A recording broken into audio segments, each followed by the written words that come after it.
What's going on, everybody? Welcome back to Manor Road Studio, home of the Alive podcast. I am Dale. Got my Hope Rock with me. You can't see the dream sign on the wall, and you can't see the sign over here. It says, when you feel like quitting, remember why you started. And the huge Alive sign that's just right here to my left. I told you when I started this podcast that I would tackle some hard subjects. Yesterday, I put a post on Facebook, and it basically said future podcast question. I don't think that I quite expected the response that I got. What I mean by that is the multitude or magnitude of the responses I got. But here's the question, and then we'll dive into my thoughts on it. Do you think God answers prayers for everyone or just the privileged few? Remember, there are people that died today that prayed for life yesterday. There will be more than 20,000 Christian children die today around the world while their parents are praying for them. That's the question. The amount of responses were absolutely incredible. And as to be expected, across the board, some I felt like were trying to bait me into a contentious debate, but I didn't go there. I just thanked everybody for their responses because that's what I was asking for.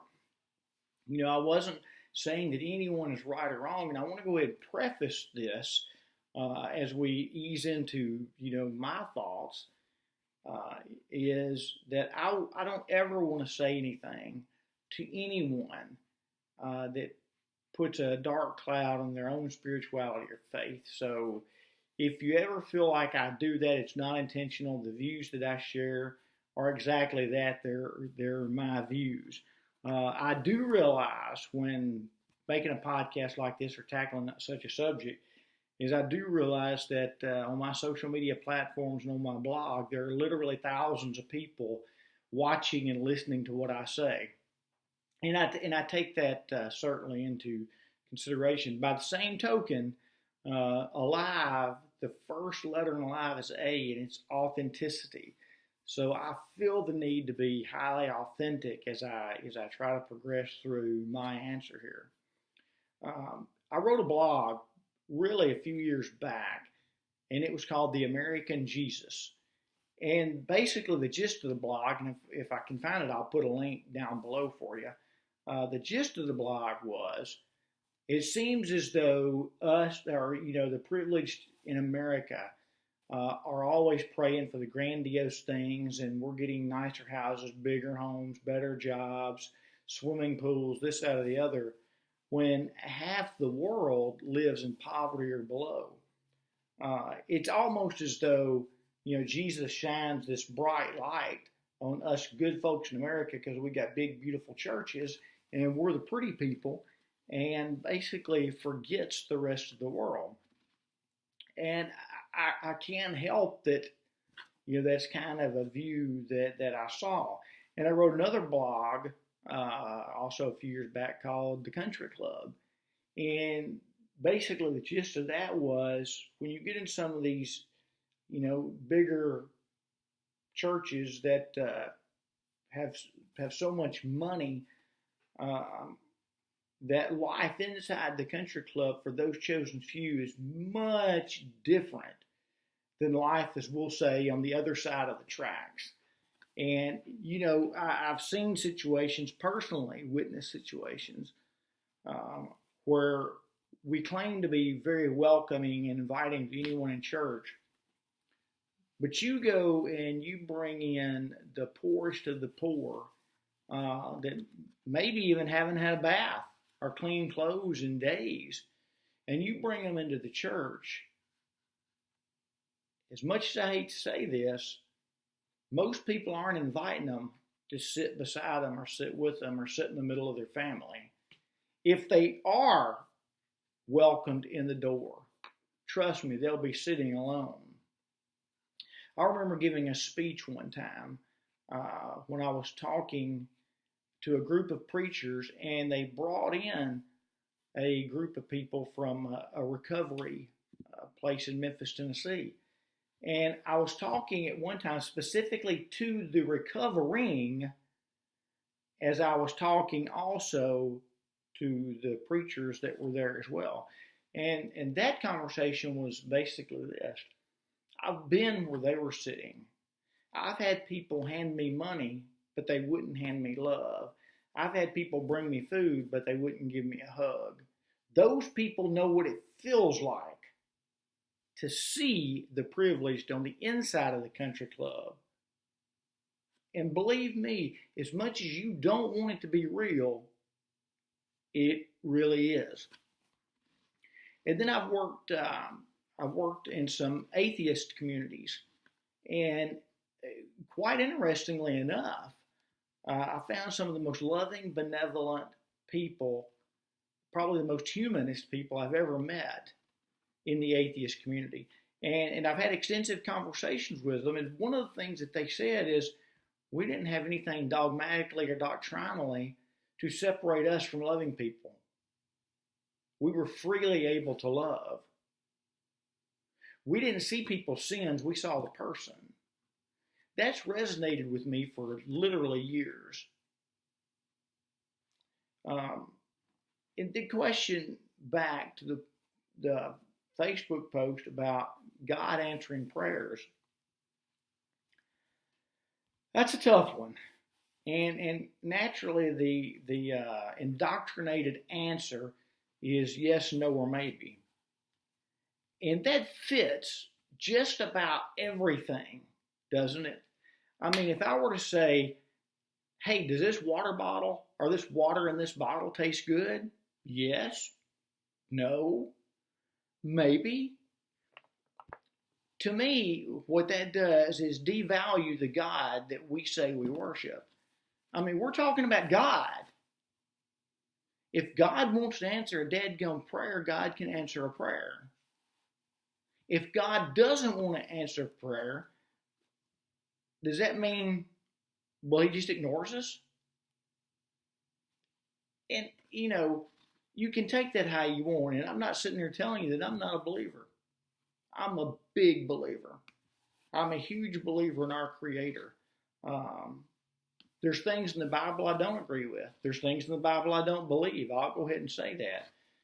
But once I came to that crossroad in life, that intersection, and I went away from the crowd, I guess you would say, I found a much deeper spirituality, a much stronger faith, a much higher belief in a God. I no longer relied on the yes, no, or maybe, or God answers prayers for all. Well, you know, I've been to the worst regions of Haiti. Most people think Port-au-Prince or Cité Soleil are the worst places in Haiti. Trust me, there's much worse. There's people there where better than 40% don't live past the age of 10. Haiti is 80% a Christian country. These people pray. They pray hard. Their faith is strong, much stronger than mine. Their prayers are simple. Their prayers may be as simple as, you know, God, give me the means to find food for my family today. Give me strength to go out and get water so my kids can have something to drink.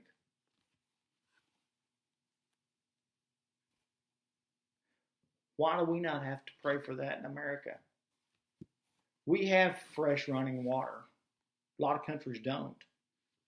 We have electricity. A lot of countries don't. You know, I'm a stage 4 cancer fighter.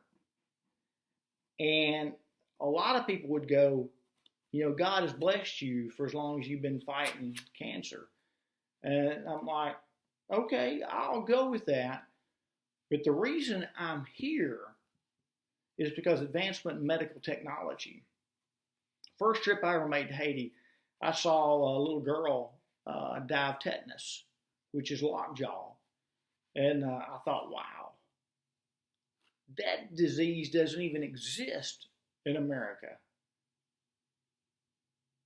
Is that a God thing? Is that the American Jesus? God shined a bright light on us and basically like, oh, I hadn't got to the rest of the world yet, but I'll get to them later. I know some of the things I say sound harsh, but I'm such a believer in love and humanity. And it's hard for me to distinguish between, are we relying on God or are we relying on God's free will? A lot of times people confuse the two. It's like, I'm going to pray for this, but I know it's me that's got to do something. Or the old joke, and I think I said it in a podcast the other day, you know, if you're choking, do you want me to pray for you or do you want me to do the Heimlich maneuver? Which is it going to be? And again, that sounds trite and silly, but think about it. I am a huge believer in living life alive, living my life to the fullest. I'm not going to sit back for God to give me a message that says, Dale, this is your purpose in life. It's not going to happen. God is not going to pick up his phone and call you. I am very sorry to tell you that. I really hate it. Am I telling people not to read the Bible? Absolutely not. I think the Bible is filled with more wisdom than any book I've ever put my hands on. Do I literally believe everything that's in it? No, I do not. Call me what you want. I don't strive to be Christian in the American term. I strive to be Christ-like. And to me, Jesus Christ was about love. And that is my goal in life, is to spread love, spread goodwill, and do everything I possibly can within my power to make my inner circle, my little acre of the world, a better place tomorrow than it was today. I want to see people and I want to smile at them, regardless whether they smile back. If someone's rude to me, I'm not going to be rude back to them. If someone posts something on Facebook I don't agree with, I'm not going to start an argument. I don't know where everybody else is in their life, but I know where I am in mine. I'm in the most peaceful, spiritual place I've ever been in. And, you know, like it or not, it took me stepping away from church. It took me from unindoctrinating myself to finally find the peace of God that I knew existed. Anytime you've got to be told what to believe, that's a cult. Take it how you want it. If anybody ever tells you you're going to hell if, I'd start looking another direction.